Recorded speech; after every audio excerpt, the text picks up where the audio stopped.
Jean-Marie Kasamba est réélu président de l'Union nationale de la presse du Congo, section Kinshasa, avec 134 sur 138 votants. L'élection s'est tenue ce vendredi 9 juillet à Safari Beach, dans la partie est de la ville de Kinshasa.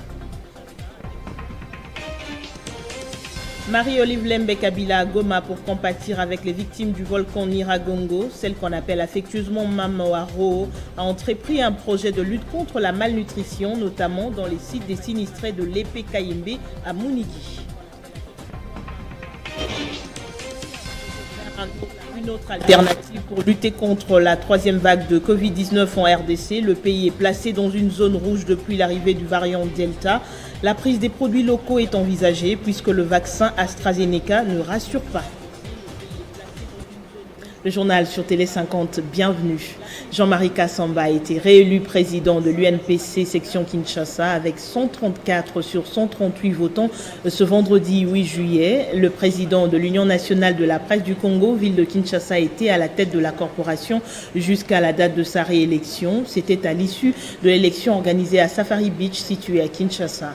Reconnu par ses pairs pour avoir non seulement révolutionné l'espace médiatique congolais, Jean-Marie Kasamba a également bénéficié du soutien des journalistes de Kinshasa, notamment pour sa promptitude aux problèmes de ses collègues ainsi que son sens d'écoute et de jugement. C'est un honneur pour moi. C'est plus qu'un privilège pour moi qu'on se retrouve ici pour faire honneur à notre regretté président qui est enterré à quelques mètres d'ici. Je cite Kasonga Chilunde, à qui on va rendre les hommages à l'issue de cette assemblée générale, parce qu'il nous a légué une organisation aujourd'hui crédible. Il y a 7 ans, ces grands hommes m'avaient convaincu que je pouvais apporter l'expertise, de la disponibilité, mais aussi de l'engagement à notre organisation. J'avais accepté. Et aujourd'hui, l'INPC Kinshasa est devenu le miel de ce que nous nous sommes dit à Mwanda, le respect des textes. Aujourd'hui, nous allons honorer notre organisation. Nous allons faire montre, comme nous sommes ici à Safari Beach, d'une certaine élégance, pertinence, d'une certaine convivialité, parce que nous sommes en famille. Encore une fois, bienvenue, sentez-nous chez nous et soyons à l'aise. Depuis l'Afrique du Sud, où il séjourne, le député national Joseph Kokonyangi félicite Jean-Marie Kasamba pour sa réélection à la tête de l'UNPC section Kinshasa et vante ses compétences. Je l'annonçais dans le sommaire. Dans le cadre de sa mission humanitaire à Goma, Marie-Olive Lembe Kabila a partagé un déjeuner avec les enfants de 1500 familles regroupées au camp Kayembe par son ASBEL, Initiative Plus OLK. Objectif, apporter un reconfort aux familles victimes de l'éruption volcanique de Nyiragongo qui a comme conséquence, entre autres, la malnutrition des enfants.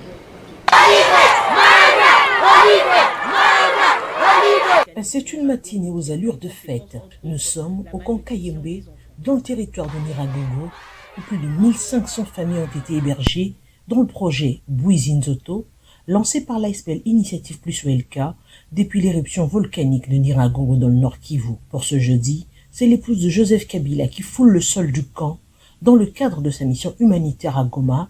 Elle vient se rendre compte de l'effectivité de l'opération sanitaire pour la lutte contre la malnutrition des enfants.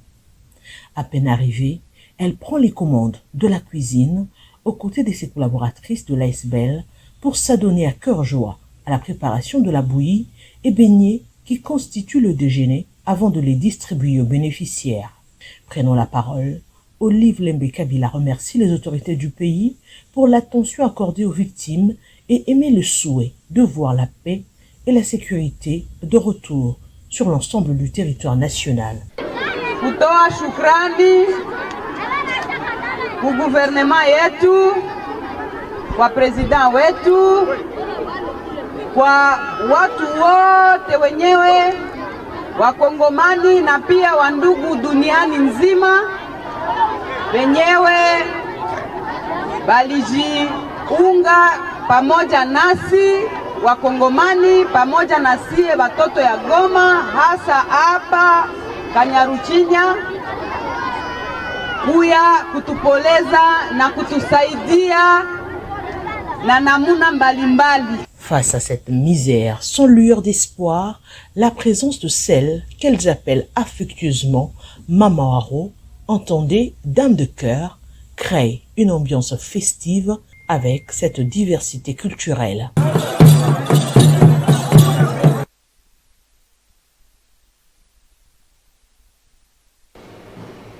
Parlons développement rural. La première réunion du comité de pilotage de ProAder a eu lieu ce vendredi, et ceci après la levée de la suspension de l'équipe clé et du décaissement des fonds.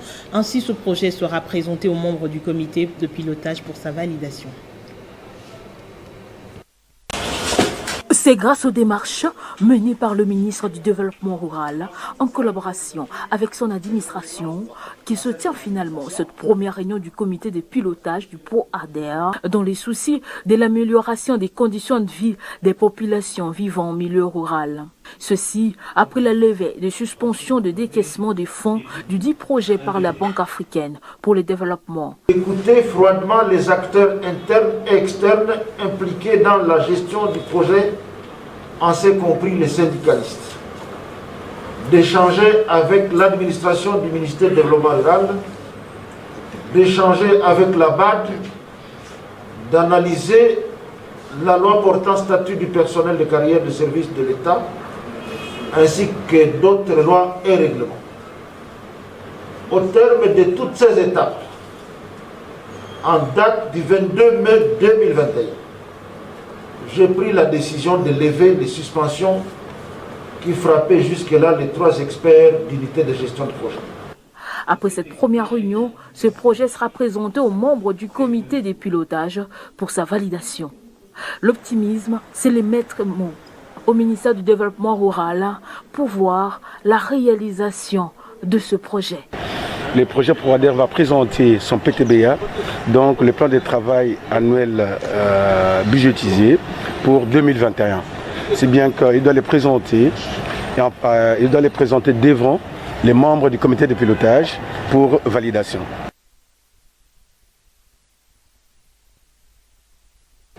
Quelques jours après la promulgation de la loi organique de la CENI par le chef de l'État, des voix s'élèvent pour saluer cette décision, notamment l'ADRP, l'un des top 5 des regroupements politiques de l'Union sacrée à l'Assemblée nationale. L'Alliance des démocraties pour le progrès et les renouveaux ADRP s'aligne derrière le chef de l'État sur la loi organique portant organisation et fonctionnement de la CENI. Cela est un élément essentiel pour baliser la voie sur la relance de la vie démocratique et dans notre pays. Nous sommes très joyeux sur la promulgation et pour cela, comme direction politique, nous rassurons l'ensemble de l'opinion, tant nationale qu'internationale, de pouvoir mettre tout en œuvre afin de soutenir le travail qui a été abattu par notre Parlement et le président de la République. Pour ces regroupements politiques, l'un des top 5 de l'Union sacrée à l'Assemblée nationale, cette loi promulguée par Félix-Antoine Tshisekedi est porteuse d'innovation. Chaque loi, qu'elle soit électorale ou dans un autre domaine, a des points forts et des points faibles. Et le discours courant, c'est de parler de la politisation de la CENI, comme si depuis 2003 qu'on a relancé le processus électoral de ce pays, c'est la première fois que les partis politiques sont représentés à la CENI. Par contre, c'est la première fois que la représentation de la société civile a été élevée et elle est la plus haute. Une loi à promouvoir à tout prix, car étant la volonté de la population exprimée par les députés nationaux. Et nous, en tant que représentants du peuple, on allait balancer le point de vue de l'opinion publique, c'est-à-dire société civile et tous les regroupements qui ne sont pas nécessairement représentés au niveau du Parlement, et les ambitions politiques de chaque groupe. Ce qui a fait qu'au jour d'aujourd'hui, on a marqué beaucoup de différences par des lois antérieures en mettant l'accent sur la responsabilité ainsi décidée à Sun City dans notre constitution, à la tête la société civile dont le regroupement des religieux qui devait se choisir. Après promulgation de cette loi, il ne reste plus que la mise en place des animateurs de la CENI en vue des élections de 2023. 1600 MW, du moins c'est ce que compte produire la FEC dans le secteur de l'énergie pour soutenir la Société nationale dans la desserte de l'électricité. Une délégation de la Fédération des entreprises du Congo a présenté cette probabilité au ministre des Ressources hydrauliques, Moïse Moukaleng, lors d'une séance de travail. C'est dans l'objectif non seulement d'améliorer la desserte en électricité, vision du chef de l'État Félix Antoine Tshisekedi, mais aussi pour concrétiser l'objectif du millénaire visant le passage de l'accès à l'énergie de 9 à 20% qui est intervenu cette séance de travail entre une délégation de la FEC et le ministre des Ressources hydrauliques, Moïse Moukaleng. La Fédération des entreprises du Congo dans le secteur d'énergie veut soutenir la Société nationale dans la desserte en électricité. Nous sommes venus donner un soutien justement à la desserte en énergie. Et cette desserte doit se faire pas seulement pour le secteur industriel, mais aussi pour le secteur social sur toute l'étendue. Une ambition réalisable grâce à la conjonction des efforts entre la SNEL et les privés. Cela ne passera que par les projets intégrés entre la Société nationale, la SNEL que nous soutenons, et aussi les privés que nous représentons. Chacun dans son domaine peut faire quelque chose et contribuer. Le ministre des Ressources hydrauliques et électricité soutient toute initiative qui rentre dans le cadre de l'amélioration de la desserte en énergie en République démocratique du Congo. Arrestation ce vendredi des membres d'un réseau d'agents de la DGRAD qui détournaient des fonds publics auprès des contribuables dont la Régie des eaux. Un coup de filet réalisé par le quartier général de la police, des parquets et l'inspection générale des finances. L'inspecteur général des services Jules Alingueté, par cette occasion, a lancé un appel à tous ceux qui font ces combines à bannir toutes ces pratiques qui font manquer à l'État le moyen de sa politique. C'est depuis une semaine que nos équipes conjointes sont sur les dossiers pour suivre ces agents. Et aujourd'hui, la police judiciaire des parquets venait de mettre la main sur ces agents. Et ce qui est grave, ils ont tenté de corrompre nos équipes de travail. Les produits de la corruption a été saisi et ces agents arrêtés. Ils sont maintenant à la disposition du procureur général. Nous en profitons pour lancer un appel à tous les agents qui sont dans les régies financières de bannir ces pratiques. Antoine Camille Boyon-Tsala, inspecteur général de la police judiciaire des parquets, interpelle à son tour les incrédules qui résistent dans la pègre financière à abandonner au risque de se faire prendre, car un travail minutieux s'est fait dans ce sens. Je dois ici rassurer l'opinion et surtout la pègre qui s'est incrustée dans nos institutions que l'opération est bien là. On ne fait pas de publicité, mais les agents de la police des parquets avec les inspecteurs généraux des finances sont sur terrain. On travaille en synergie et nous pensons qu'il est grand temps pour ceux qui doutent encore qu'ils puissent reviser leurs méthodes parce qu'on sera sans pitié. Cette arrestation est un signal fort lancé à l'endroit des malfrats qui s'adonnent à la corruption et au détournement des deniers publics. La RDC va bientôt se doter d'une politique nationale de l'énergie. Ouvert lundi à la Maison de France à Kinshasa, un atelier procède à l'évaluation du rapport provisoire du diagnostic du secteur. Et ces travaux, après validation des recommandations, permettront la mise en place des conditions habilitantes pour une production et consommation durable du bioénergie. Le gouvernement congolais est déterminé de faire de l'énergie l'axe prioritaire de sa politique de développement. À l'occasion du lancement de cet atelier de validation du rapport de diagnostic du secteur de l'énergie, Olivier Mwenze Moukaleng, ministre des Ressources hydrauliques et électricité, intervenant par visioconférence, a indiqué que des efforts sont consentis par le gouvernement afin de doter la RDC d'une feuille de route qui devrait être accordée à la problématique des besoins en énergie des cuissons essentiellement basés sur le bois. Pour Laurent Roudasingwa, représentant résident adjoint du programme des Nations Unies pour le développement PNUD, cet atelier constitue une base solide à la rédaction des rapports et stratégies de la cuisson propre en République démocratique du Congo. La mise en place d'une politique sectorielle sur le régime général des hydrocarbures constitue un jalon important pour le programme énergie et sera un outil de planification du secteur. Et depuis qu'on avait lancé d'une façon informelle les activités de ces processus, on n'a jamais lancé. Et le ministre en a profité pour lancer officiellement. Pourquoi officiellement? Puisque pour nous, c'est quand même un document beaucoup plus capital, beaucoup plus important.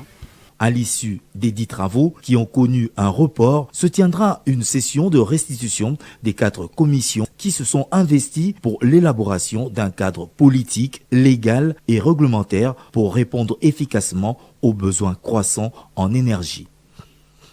Redynamisation de l'entrepreneuriat des jeunes en RDC, la Fédération nationale des jeunes entrepreneurs du Congo, FNJC, a échangé jeudi en son siège avec le ministre de la Jeunesse. L'activation du Fonds spécial de l'entrepreneuriat et l'emploi, opté lors de la 11e réunion du Conseil du gouvernement, a été au centre de cette rencontre. Accueilli au portillon du siège de la Fédération nationale des jeunes entrepreneurs du Congo par son coordonnateur national, le ministre de la Jeunesse, Yves Boukoulou, a eu droit à une visite des installations de cette structure des jeunes entrepreneurs congolais. Dans son adresse à l'assistance, le ministre de la Jeunesse a renseigné l'engagement du gouvernement à aider la FNJC pour la mise en place d'un programme lié à l'entrepreneuriat des jeunes. Leur assurant et l'accompagnement de l'État à travers les différents instruments en place au-delà du fonds. Nous sommes en train également de travailler pour mettre en place un programme sur l'entrepreneuriat des jeunes. Je suis sûr que dans les jours à venir, nous allons maintenant aborder les grandes questions qui sont liées à l'accès au marché, que ce soit public ou privé, pour les jeunes entrepreneurs afin de leur permettre de booster leurs entreprises. Cette visite du ministre de la Jeunesse est un motif de satisfaction pour la FNJC qui, par cet acte, ausculte la concrétisation à venir de leurs projets. Ce sont déjà des réalisations qui se font parce que, comme vous le savez, le gouvernement de la République a opté lors de son 11e Conseil des ministres l'activation, par exemple, du Fonds spécial pour l'entrepreneuriat et l'emploi. Je crois que c'est quelque chose de très important qui va aider les jeunes entrepreneurs à pouvoir financer leurs projets pour éventuellement créer de l'emploi et de la richesse. La cérémonie s'est achevée par une série de photos de famille et la remise des cadeaux, création des jeunes entrepreneurs congolais. La RDC est placée dans une zone rouge à cause du variant Delta en provenance de l'Inde. Mais comment combattre la 3e vague puisque le vaccin ne rassure pas chez beaucoup de Congolais? Le président de la République ainsi que certains experts pensent déjà aux produits locaux pour combattre la pandémie. Cela pour quel rendement? Jean-David Kilolo. La 3e vague des Covid-19 est venue encore une fois de plus court-circuiter l'inquiétude des Congolais en ce moment où le pays est confronté à la crise économique. La population est réticente face au vaccin AstraZeneca. Cette situation sombre fait pousser déjà à trouver des solutions à l'interne. Nous avons la 3e barrière, ce sont nos produits. Nous ne le disons jamais assez, mais les Congolais aussi prennent part à ce débat, à cette lutte contre la pandémie de Covid par 2 grands produits connus, peut-être pas encore assez par le monde, mais même peut-être pas encore assez en République démocratique du Congo, mais que nous comptons promouvoir, accentuer les recherches, parce que ce sont des produits qui ont montré une certaine efficacité. Maintenant, il reste simplement à confirmer cette efficacité. Il s'agit de Manacovid, 2 produits qui ont été utilisés sur des patients de tout genre, atteints de toutes les formes de cette pandémie, et qui a montré son efficacité. Le Manacovid reste une des solutions efficaces qui guérit les patients de 3 à 5 jours selon les experts et les témoignages recueillis. Un produit mis en circulation par le pharmacien congolais Batango de Luozi, autorisé à être vendu sur toute l'étendue du territoire national depuis novembre 2020. Mais jusque-là, l'État congolais ne fait pas sa promotion ni soutenir pour que ce produit soit plus largement consommé, puisqu'il fait preuve des résultats probants. Que fait l'État congolais pour promouvoir ses propres produits? Comment expliquer que les autorités congolaises ne se soucient qu'au vaccin alors que Manacovid est là? Les nouvelles des provinces à présent, dans la province du Kwilu, précisément dans le territoire de Gungu, la population a bénéficié d'un bloc opératoire moderne, un don de l'élu de Gungu, le député national Willy Makiashi. La modernisation des infrastructures sanitaires dans les territoires des Gungu à l'ordre du jour. Pas plus loin, grâce au financement du député national Willy Makiashi, président du groupe parlementaire Palou et Alliés et secrétaire général du Palou, l'évêque du Diofa et vice-président de la Sanko, José Moko Ikanga, a inauguré les blocs opératoires modernes du centre de santé de Kizamba 2, secteur de Luzo, territoire de Gungu, diocèse d'Idiofa, dans la province du Kwilu. C'était en présence de plusieurs personnalités, notamment les représentants du gouverneur de la province du Kwilu, l'administrateur du territoire des Gungu, les autorités traditionnelles, ainsi qu'une foule compacte des fidèles et militants du parti lumumbiste unifié Palou. Après les mots des circonstances de l'évêque d'Idiofa, qui a encouragé Willy Makiashi à continuer sur cet élan, l'assistance a vivement remercié l'actuel secrétaire général et chef du parti lumumbiste qui vient de doter leur centre de ces blocs susceptibles de secourir les patients. Nous sommes venus bénir un nouveau bloc opératoire, un nouveau pavillon qui enrichit les plateaux qui existaient déjà ici au centre de santé de Kinzamba 2. Je remercie l'honorable Willy Makiashi pour tout l'appui qu'il a apporté à l'abbé Apollinaire Kenda dans cette initiative. La fin de travaux de ce bloc opératoire moderne a suscité une grande joie de la part des natifs du territoire des Gungu. Toujours au Kwilu, reprise ce vendredi des travaux d'entretien routier Bandundu-Bonkulu-Bagata, travaux qui seront exécutés par l'Office des routes sur financement du Fonds d'entretien routier. Suspendu il y a de cela près de 5 mois, ces travaux reprennent grâce au lobby du député national Gary Sakata. Reprise de travaux d'entretien du tronçon routier Bandundu-Bonkulu-Bagata ce vendredi. Le ton a été donné par Maître Zéphiré Moumango Mounzeï, ministre provincial en charge du budget et représentant les gouverneurs du Kwilu, Willy Ichundala Hassan en mission, en présence du député national élu de Bagata, Gary Sakata, quelques membres du gouvernement provincial, les cadres et agents de l'Office des routes et du Bureau technique des contrôles BTC.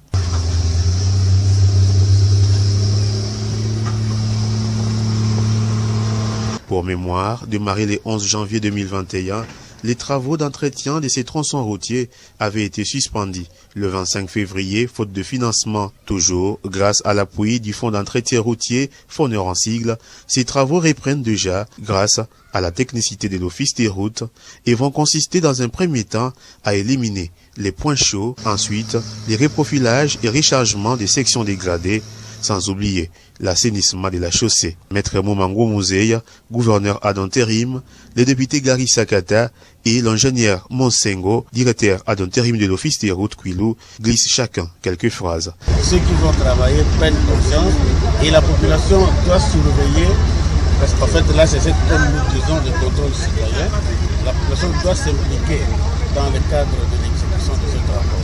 La reprise des travaux doit consister à dégager la route par désherbage, abattage et élégage d'arbres, supprimer les bourbiers, reprofilage avec apport de matériaux, rechargement partiel, création et tirage des saignées fossés puisards. La durée des travaux est de 4 mois sans intempéries. L'objectif est d'atteindre Bakata. Retenez que l'entretien de ces tronçons routiers permettra aux usagers de la route une bonne praticabilité et facilitera l'évacuation des produits agricoles vers les centres de consommation. Ceci entre dans le cadre du programme d'entretien routier 2021. Effervescence à Mbandaka après l'annonce du message officiel du ministre de l'Intérieur mettant en cause toutes les résolutions prises en dehors de l'hémicycle de l'Assemblée provinciale de l'Équateur en violation du règlement intérieur. Daniel Asselo a annulé la décision du gouverneur Bobo Boloko pour préserver la paix et la tranquillité dans la province de l'Équateur, déclarant de nul effet toutes les résolutions prises sans motif valable en violation des prescrits du règlement intérieur. Décision saluée par les manifestants. Au Lualaba, réagissant aux cris d'alarme de la population victime d'une tête d'érosion dans le quartier latin, Fifi Masuka a lancé les travaux de réhabilitation. Déterminé à mettre fin au phénomène érosif à Kolwezi, la capitale provinciale du Lualaba, le gouverneur intérimaire est allé faire le constat d'une monstrueuse tête d'érosion qui menace depuis des années les habitations d'une partie du quartier latin. Très frappé par la dangerosité de ce ravin, Masuka Saini Fifi a levé rapidement l'option de contenir cette érosion en vue de préserver les vies humaines de ses administrés. Il a immédiatement ordonné le début des travaux de lutte anti-érosif par l'entreprise Toa Investment, de quoi susciter la joie de ces Lualabais qui avaient déjà perdu espoir.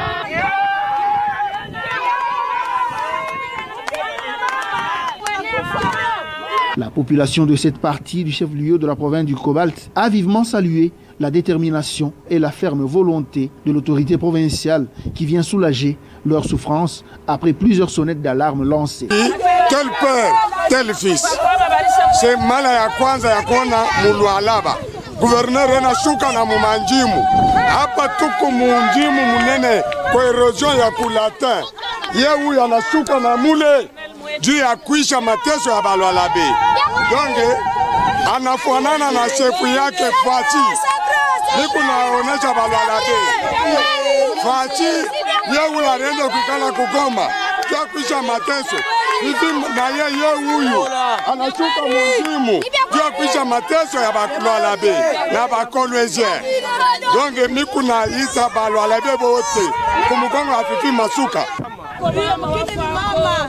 Kama muna na mama ni lufu. Watoto basho mama hapo ni barufele.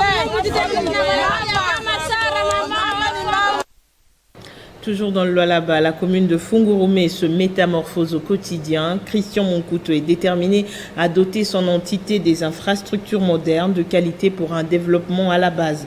L'homme s'inscrit donc dans la vision du chef de l'État, Félix Tshisekedi.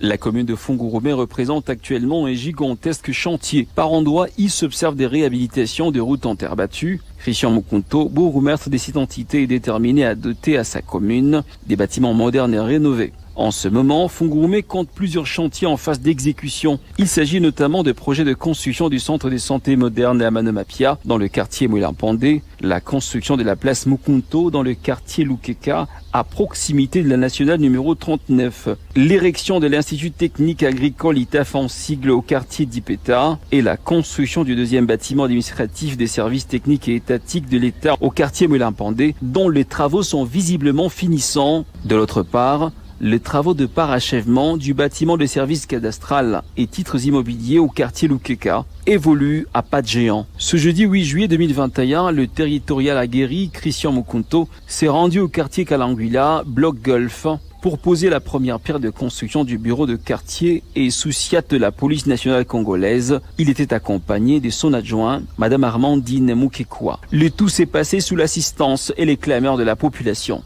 Tous ces travaux sont réalisés sur financement de la rédévance minière avec l'exécution d'une main-d'œuvre locale, Flucom et SARL. Les habitants de ce coin ont poussé un ouf de soulagement au regard des initiatives très louables de la part du bourgmestre. La vision du chef de l'État, Félix Antoine Tshisekedi Tshilombo, se matérialise sans embâche au quotidien dans la commune de Fungurume par le biais du vaillant bourgmestre Mukunto Christian.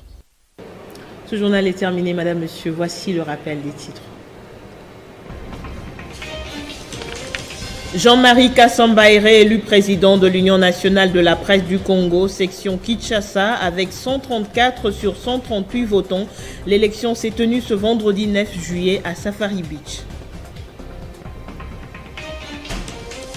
Marie-Olive Lembe Kabila à Goma pour compatir avec les victimes du volcan Nyiragongo. Celle qu'on appelle affectueusement Mama Waro a entrepris un projet de lutte contre la malnutrition, notamment dans les sites des sinistrés de l'Épée Kayembe à Mounidi. Vers une autre alternative pour lutter contre la troisième vague de Covid-19 en RDC, le pays est placé dans une zone rouge depuis l'arrivée du variant Delta. La prise des produits locaux est envisagée puisque le vaccin AstraZeneca ne rassure pas. Merci à tous de votre attention. L'actualité continue sur votre chaîne. Excellent week-end.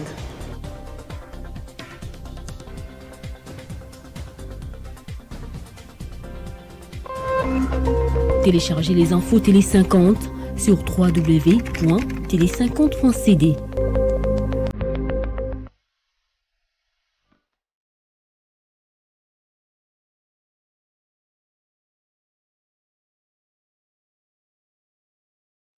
Communiqué nécrologique. Le chargé de mission AI du marché de la liberté Laurent Désiré Kabila, Guy Foli Kabeya Pindipassi, a la profonde douleur d'annoncer à la population quinoise la mort ce mercredi 8 juillet 2021 à Kinshasa de l'ancien administrateur du dit marché, Madame Fatouma Mangaza Loualue Fifi.